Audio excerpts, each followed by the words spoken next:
विष्णु स्थान है। ये जो कुतुब मीनार बनी है, जो कुछ क्षण पहले जब यहाँ पे जो मुसलमान राज आया था तब का है, और ये हमारा सनातन हिंदू है और रहेगा। और इसके अलावा जो यहाँ पे कुछ मूर्तियाँ पाई जाती हैं, इसके अंदर अगर खुदवाई कराई जाए, इसकी जांच कराई जाए तो हिंदुत्व का बहुत बड़ा राज करेगा। और यहाँ नहीं, जहाँ भी मस्जिद बनी हुई, जहाँ भी वितरम बृजरंग कुमार निवास सोच के संगे जय कानन कुंडल कुंचित के साथ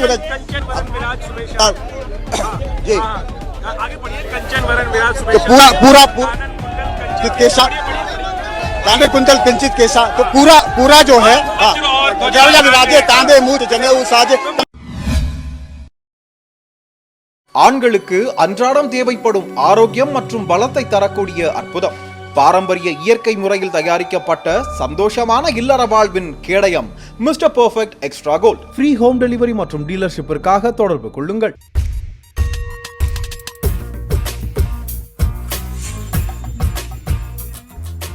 வணக்கம்.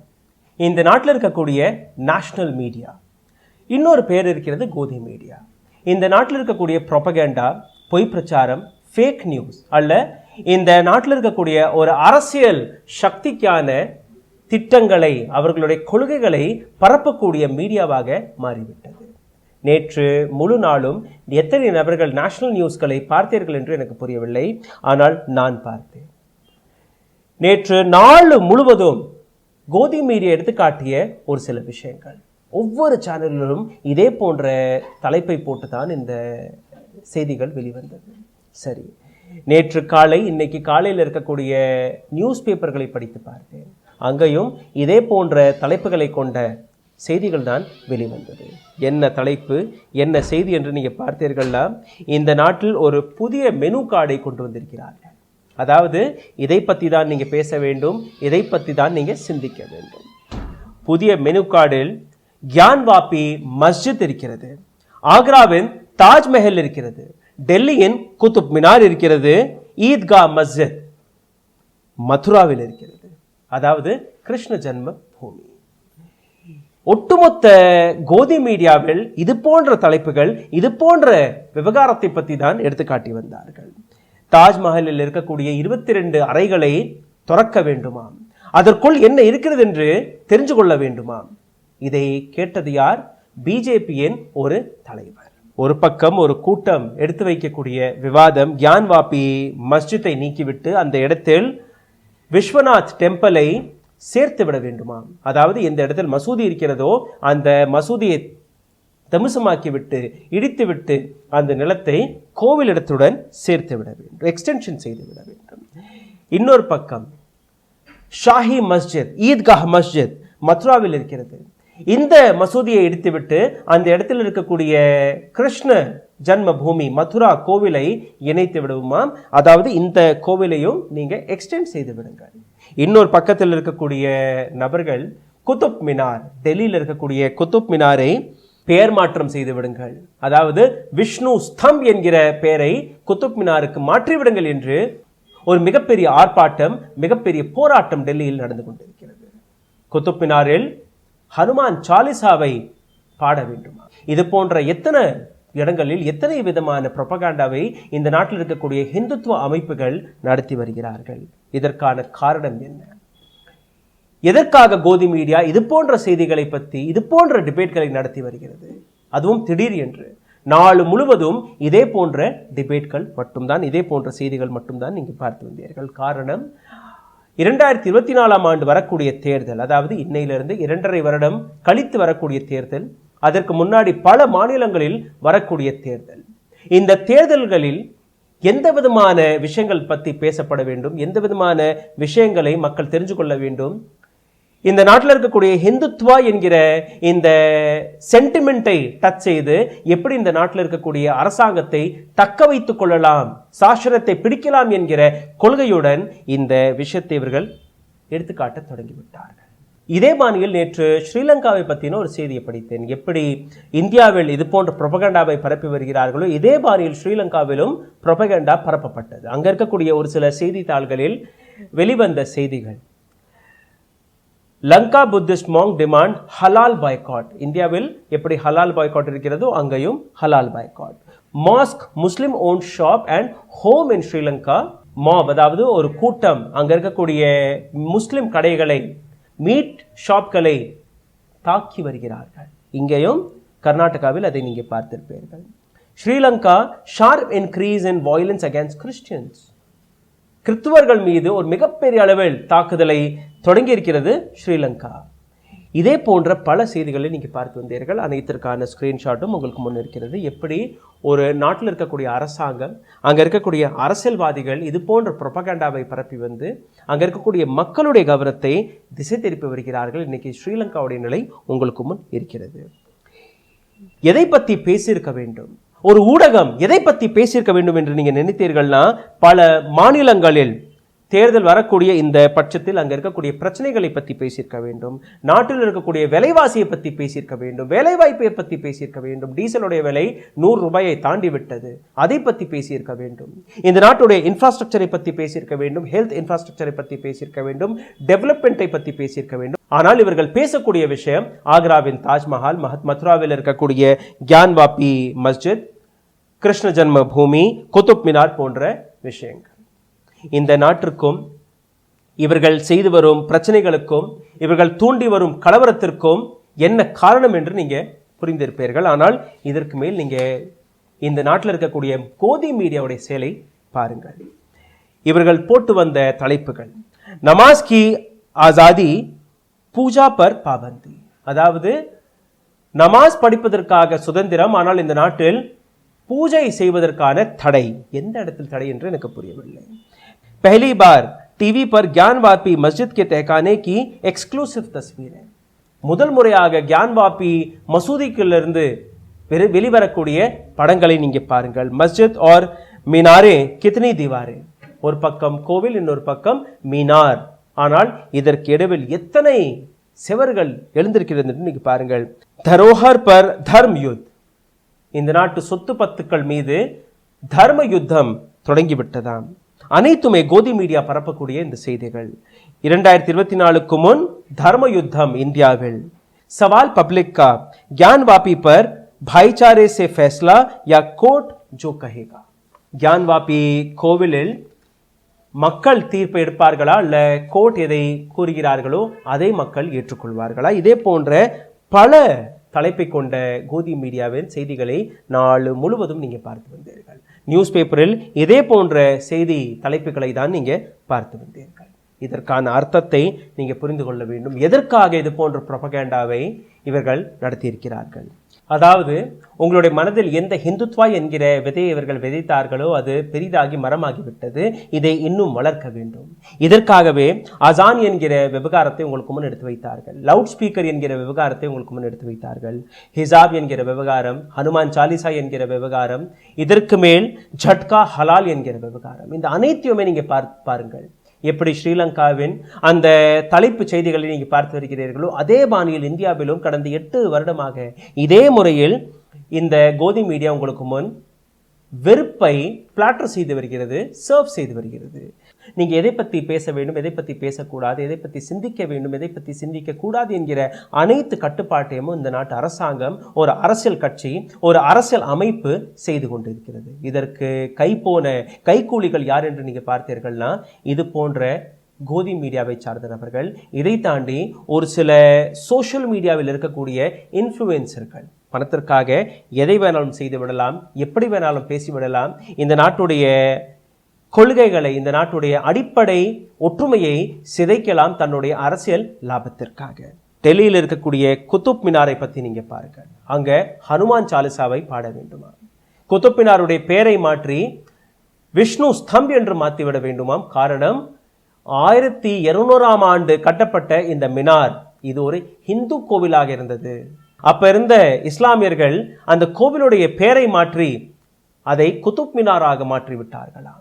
இது இந்த புரொபகண்டாவை எந்த அளவில் பரப்பியிருக்கிறார்கள் என்று ஒரு சில நபர்களுடைய வீடியோவை எடுத்து காட்டுகிறேன், நீங்க பாருங்கள்.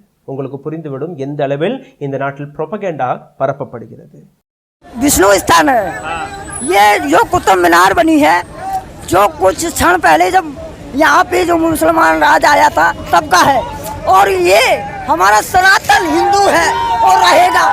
और इसके अलावा जो यहाँ पे कुछ मूर्तियाँ पाई जाती हैं, इसके अंदर अगर खुदवाई कराई जाए, इसकी जांच कराई जाए तो हिंदुत्व का बहुत बड़ा राज करेगा। और यहाँ नहीं, जहाँ भी मस्जिद बनी हुई, जहाँ भी विक्रम बजरंग कुमार निवास सोच के संगे जय कानन कुंडल कुंचित केसा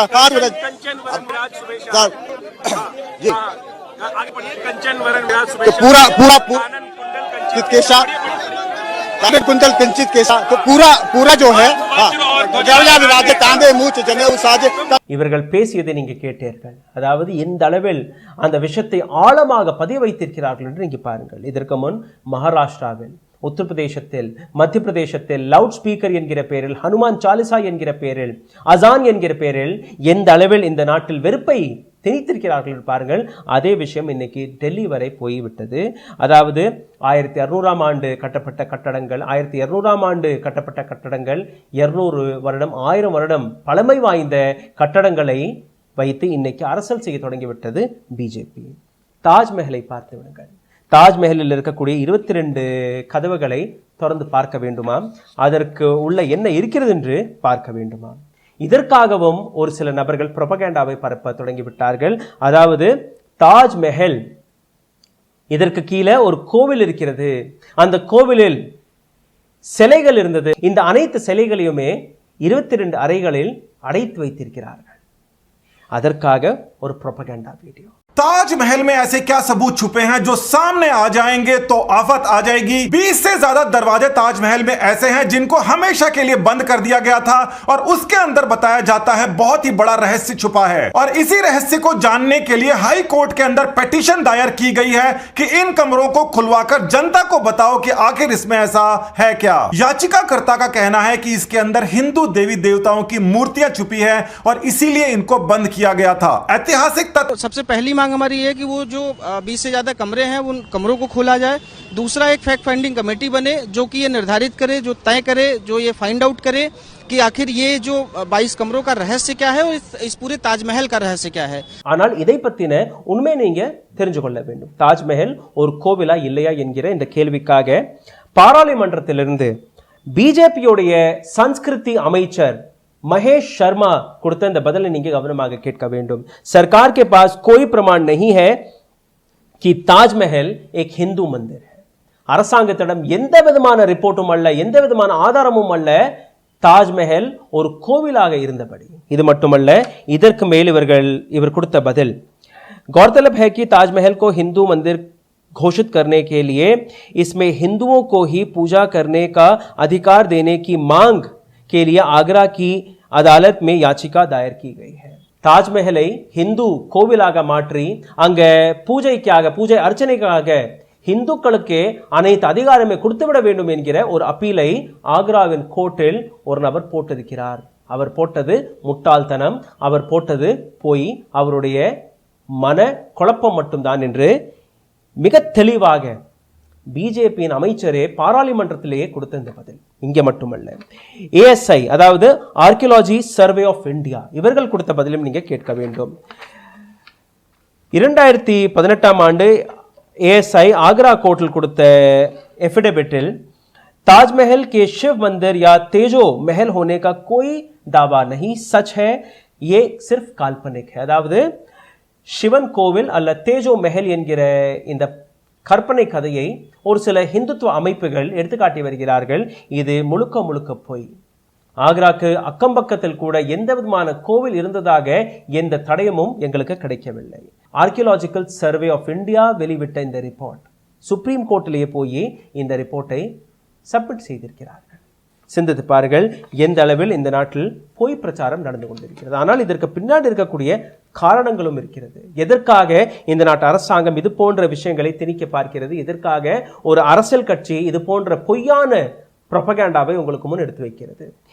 இந்த நாட்டில் எந்த இண்டெக்ஸ் எடுத்து பார்த்தாலும், உலக நாடுகளில் வெளிவரக்கூடிய எந்த இண்டெக்ஸை எடுத்து பார்த்தாலும் இந்தியாவுடைய நிலை மிகவும் மோசமாக இருக்கிறது. அதாவது வேர்ல்ட் ஹாப்பினஸ் இண்டெக்ஸ், உலகத்தில் மக்கள் எந்த நாட்டில் அதிக சந்தோஷமாக இருக்கிறார்கள். இந்த இண்டெக்ஸில் இந்தியாவுடைய நிலை 136. அதாவது இந்த நாட்டில் மக்கள் சந்தோஷமாக இருப்பதே ஒரு கடினமான விஷயம் என்று எடுத்து வைத்திருக்கிறார்கள். இந்த இடத்திலும் இவர்கள் பின்னாடி தான் இருக்கிறார்கள். இதை தாண்டி பிரஸ் ஃப்ரீடம் இண்டெக்ஸ் 180 நாடுகளிலிருந்து இந்தியாவுடைய இடம் 150. எந்த அளவில் இந்தியாவுடைய பிரஸ் ஃப்ரீடம் இருக்கிறது என்று பாருங்கள். பத்திரிகையாளர்களுடைய நிலை எப்படி இருக்கிறது என்று பாருங்கள். உதாரணத்திற்கு எங்களுடைய சேனலுக்கே ஒரு த்ரெட் வந்தது. த்ரெட் எப்படி என்றால், இந்த நாட்டு இந்துத்துவவாதிகளுடைய உண்மையை வெளிக்கொண்டு வருவதற்கு, இவர்கள் எடுத்துக்காட்டக்கூடிய பொய்களை கேள்வியாக கேட்பதற்கு எங்களுக்கு கிடைக்கக்கூடிய மிரட்டல் உங்கள் முகத்தில் ஒரு பஞ்சை அடிப்போம் என்று. சிந்தித்து பாருங்கள் மீடியாவுடைய நிலை. மிட் டே மீலை பற்றி நீங்க ஸ்டோரி கவர் செய்தால் உங்களுக்கு சிறை தண்டனை. கோவிட்கான உண்மையை வெளிக்கொண்டு வந்தீர்கள்னா உங்களுக்கு கிடைப்பது சிறை தண்டனை. சின்ன சின்ன குழந்தைகள் ஆக்சிஜனுடைய பற்றாக்குறையால் இறப்பதை ஒரு டாக்டர் அந்த குழந்தைகளை காப்பாற்றிய குற்றத்திற்காக சிறை தண்டனை. உன்னாவ் ரேப் கேஸை கவர் செய்ய போனீர்கள்னா உங்களுக்கு கிடைப்பது சிறை தண்டனை. எம்பியில், அதாவது மத்திய பிரதேசத்தில் இருக்கக்கூடிய ஒரு எம்எல்ஏவை பற்றி ரிப்போர்ட்டை எழுதிவிட்டீர்கள்னா உங்களை அம்மனமாக நிற்க வைத்து பரேட் எடுக்க சொல்லுவார்கள் அங்க இருக்கக்கூடிய போலீஸ்காரர்கள். இந்த நாட்டில் இருக்கக்கூடிய பத்திரிகையாளர்களுடைய நிலை இதுதான். பலியாவில் 10ஆம் வகுப்பு பேப்பர் லீக் ஆகிவிட்டது என்று ஒரு பத்திரிகையாளரை சிறையில் அடைத்தது. ஆனால் அந்த பத்திரிகையாளர் பேப்பரை லீக் செய்யவில்லை, அந்த பேப்பர் லீக் ஆனதை தன்னுடைய பத்திரிகையில் ரிப்போர்ட்டாக பிரிண்ட் செய்தார், எழுதினார். அதற்காக அவரை கைது செய்து விட்டார்கள். ஆனால் அப்படியே மாற்றிவிட்டார்கள். பிரஸ் ஃப்ரீடம் இண்டெக்ஸ் இந்தியாவுடைய இடம் 150, நேபாள் 76வது இடத்தில் இருக்கிறது, பூட்டான் 36. மோடிஜியின் ஆசீர்வாதத்தில் இந்தியாவில் மிகப்பெரிய அளவில் சாதனைகள் படைக்கப்படுகிறது. இதே பட்டியலில் $1 77 ரூபாய் 40 பைசாவாக உயர்ந்து விட்டது. அதாவது இந்த நாட்டிற்கு கிடைத்த சுதந்திரம் இந்த 8 வருடத்தில் 75 ஆண்டுகளில் முதல் முறையாக இந்தியாவின் பண மதிப்பு இந்த அளவில் சரிந்திருக்கிறது. ஆனால் இதை பற்றியும் ஒரு பாராட்டுக்களை ஒரு சில நபர்கள் எடுத்து வைத்து விடுவார்கள். மோடிஜி மீது நீங்க எந்த விதமான கேள்வியும் கேட்டுவிடக்கூடாது. மோடிஜி எந்த தவறும் செய்யவில்லை, இது உலக சந்தையில் நடக்கக்கூடிய விஷயம், உங்களுக்கு புரியாது என்று கூறிவிடுவார்கள். இதை பற்றி எந்த விதமான டிபேட்டும் நீங்க பார்க்க முடியாது. இதை பற்றி எந்த விதமான கோதி மீடியா செய்திகளும் நீங்க பார்க்க முடியாது. இவர்கள் எடுத்து காட்டுவது ஆக்ரா, டெல்லி, மத்திய பிரதேஷ், உத்தரப்பிரதேஷ், இங்கே 1000-2000 வருடத்திற்கு முன்னாடி கட்டப்பட்ட கட்டடங்களை எப்படி இந்து கோவிலாக மாற்ற வேண்டும், எப்படி அந்த இடத்தில் பூஜை அர்ச்சனையை செய்ய வேண்டும் என்கிற ஒரு சில கூட்டம் எடுத்து வைக்கக்கூடிய முட்டாள்தனமான செய்திகளை காட்டுவது மட்டும்தான். அதை பற்றி டிபேட்களை நடத்துவது மட்டும்தான். இந்த நாட்டு கோதி மீடியாவை பாருங்கள். குளோபல் ஹங்கர் இண்டெக்ஸ், அதாவது வயிற்று பசிக்கான இண்டெக்ஸ். இந்தியா 116 நாடுகளிலிருந்து இந்தியாவுடைய இடம் 101வது இடத்தில் இருக்கிறது. இதை பற்றி நீங்க பேசக்கூடாது, இதை பற்றி நீங்க தெரிஞ்சு கொள்ளக்கூடாது. சூடான் போன்ற ஏழை நாடு நம்மளை விட பெட்டரான ஸ்டேட்டில் இருக்கிறது, 95வது இடத்தில். நம்பியா என்கிற நாடு மிகவும் ஏழ்மையான நாடு, ஹங்கர் இண்டெக்ஸில் நம்மளை விட மேலே இருக்கிறார்கள். ஸ்ரீலங்கா, அங்க இருக்கக்கூடிய கிரைசிஸை நீங்க பார்த்து வருகிறீர்கள். அங்க இருக்கக்கூடிய பிரைம் மினிஸ்டர் வீட்டை கொளுத்தி விட்டார்கள், எத்தனையோ அமைச்சர்கள், எத்தனையோ எம்பிகள் வீட்டை கொளுத்தி விட்டார்கள். காரணம், அங்க எக்கனாமிக் சிச்சுவேஷன் மிகவும் மோசமாகிவிட்டது என்று. ஆனால் ஸ்ரீலங்காவும் நம்மளை விட பெட்டரான ஸ்டேட்டில் இருக்கிறது. ஜார்டன் 38வது இடத்தில் இருக்கிறது, மிகவும் ஏழ்மையான நாடு. ஆனால் இந்தியாவுடைய ஹங்கர் இண்டெக்ஸ் 101வது இடம். சிந்தித்து பாருங்கள். இதை பற்றி நீங்க பேசக்கூடாது, இதை பற்றி நீங்க தெரிஞ்சு கொள்ளக்கூடாது. ஹியூமன் டெவலப்மெண்ட் இண்டெக்ஸ் இந்தியாவுடைய இடம் 131. இந்த பட்டியல் ஒரு நீண்ட பட்டியலாக இருக்கிறது, இதை பற்றி நீங்க பேசிவிடக்கூடாது.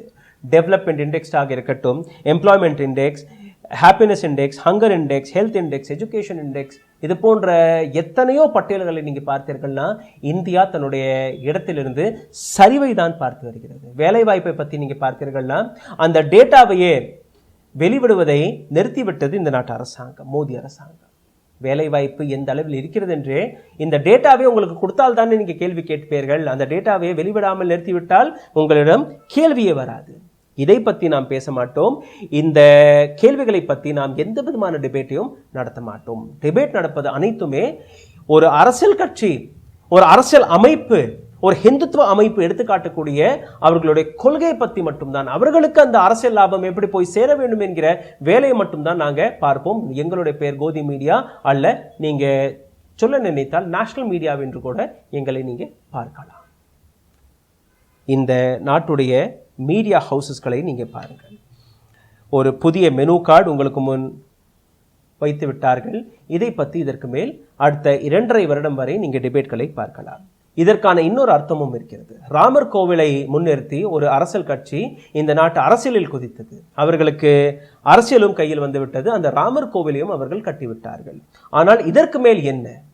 இதற்கு மேல் மக்களை எப்படி ரோட்டில் இறக்க முடியும்? எப்படி அவர்களுடைய கோபத்தை தூண்ட முடியும்? எப்படி அவர்களுக்கு நடுவில் அந்த வெறுப்பை தூண்ட முடியும்? சப்கா சாத் சப்கா விகாஸ் என்கிற வார்த்தையை நீங்க நம்பாதீர்கள். ஆனால் இந்த நாட்டில் இருக்கக்கூடிய ஹிந்துத்துவவாதிகள் உங்கள் மனதில் எந்த வெறுப்பை திணிக்க பார்த்தார்களோ அந்த வெறுப்பை திணித்து விட்டார்கள்.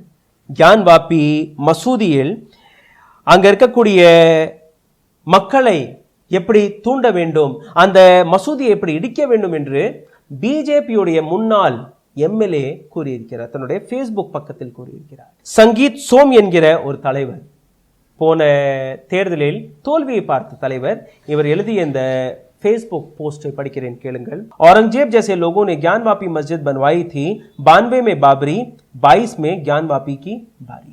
ज्ञानवापी மசூதியை கட்டி விட்டாராம். 92ஆம் ஆண்டு பாபரி மஸ்ஜிதை எப்படி நாங்கள் இடித்தோமோ அதே முறையில் 2022ஆம் ஆண்டு ज्ञानवापी மசூதியை நாங்கள் இடிக்க போறோம். எப்படி அந்த காலகட்டத்தில் அங்கிருந்த மக்களை கொன்றார்களோ, அந்த இடத்தில் கலவரம் வெடித்ததோ அதே முறையில் மீண்டும் ஒரு முறை 2022ஆம் ஆண்டு ज्ञानवापी மசூதியை நாங்கள் இடிக்க போறோம் என்று ஒரு வெளிப்படையான த்ரெட், வெளிப்படையான ஒரு ஸ்டேட்மெंटை கொடுத்திருக்கிறார் இந்த நபர். मुसलमान आक्रांताओं ने मंदिर को तोड़कर जो मस्जिद को खड़ा किया था उसे वापस लेने का समय आ गया है. முஸ்லிம்கள் ஆக்கிரமித்து எந்த கோவிலை இடித்து அந்த இடத்திலேயே ஒரு மசூதியை கட்டினார்களோ அந்த மசூதியை இடித்து அந்த இடத்தில் ஒரு கோவிலை கொண்டு வரக்கூடிய நேரம் வந்துவிட்டது. பிஜேபியின் தலைவர்கள் வாயிலிருந்து வரக்கூடிய இந்த வார்த்தைகள். ஆனால் நாம் அமைதியாக இருப்போம்.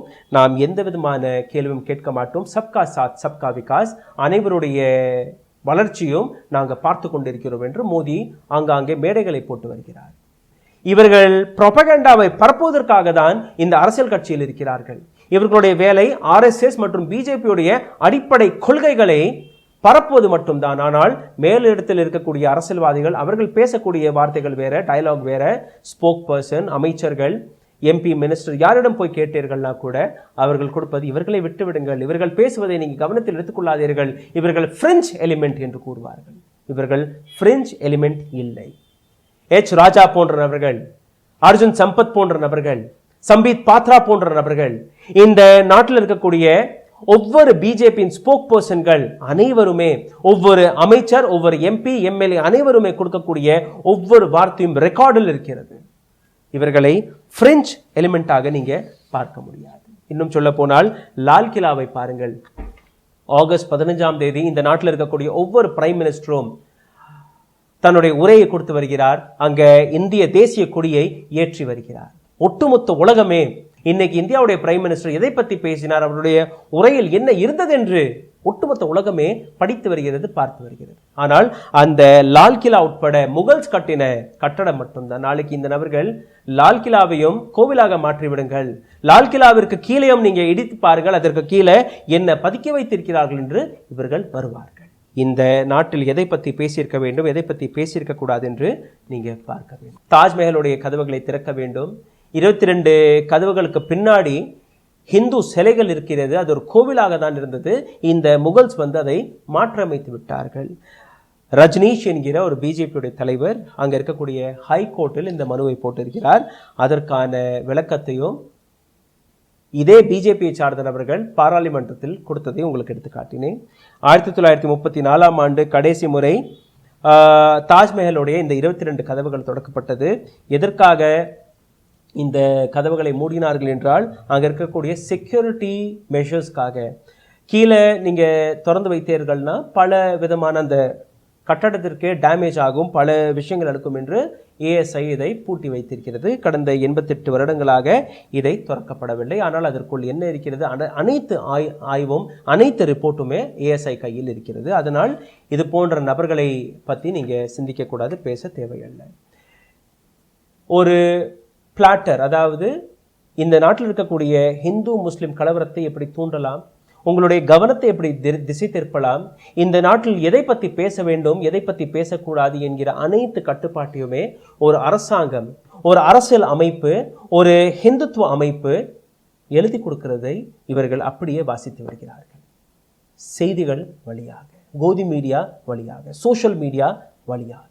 ஆனால் இந்த நாட்டில் யார் கேள்விகளை கேட்டு வருகிறார்களோ, யார் இந்த அரசாங்கத்தை பார்த்து கேள்விகளை கேட்டு வருகிறார்களோ, இந்த நாட்டில் இருக்கக்கூடிய உண்மைகளை எடுத்துக்காட்டி வருகிறார்களோ, இந்த பத்திரிகையாளர்கள், தேச துரோகி பத்திரிகையாளர்கள், இவர்களை சும்மா விடக்கூடாது. இவர்களை எப்படியாவது மிரட்டி அடக்கிவிட வேண்டும். இவர்கள் மீது ஆக்ஷன் எடுக்கப்பட வேண்டும். இது போன்ற செய்திகளை எப்படி நீங்கள் பார்த்து வருகிறீர்கள்? இது போன்ற கோதி மீடியாவை எப்படி நீங்கள் பார்த்து வருகிறீர்கள்? இது போன்ற ப்ரொபகேண்டாவை எப்படி நீங்கள் பார்த்து வருகிறீர்கள் என்று உங்களுடைய கருத்துக்களை கீழே கமெண்ட் பாக்ஸில் எழுதுங்கள். இந்த பதிவை எந்த அளவில் உங்களால் முடிகிறதோ ஷேர் செய்யுங்கள், லைக் செய்யுங்கள். இது போன்ற வீடியோக்கள் மக்கள் முன் வர வேண்டும். மக்களுக்கு முன் வராதபடி ஒரு சில அமைப்புகள் எங்களுடைய வீடியோக்களை தடை செய்து வருகிறார்கள். உங்களுடைய நண்பர்கள், உங்களுடைய சொந்தக்காரர்கள், உங்களுடைய ஃபேஸ்புக், இன்ஸ்டாகிராம், வாட்ஸ்அப், ட்விட்டர் போன்ற பக்கங்களில் எங்களுடைய வீடியோக்களை பார்த்தீர்கள்னா தயவு செய்து ஷேர் செய்யுங்கள். நன்றி, வணக்கம்.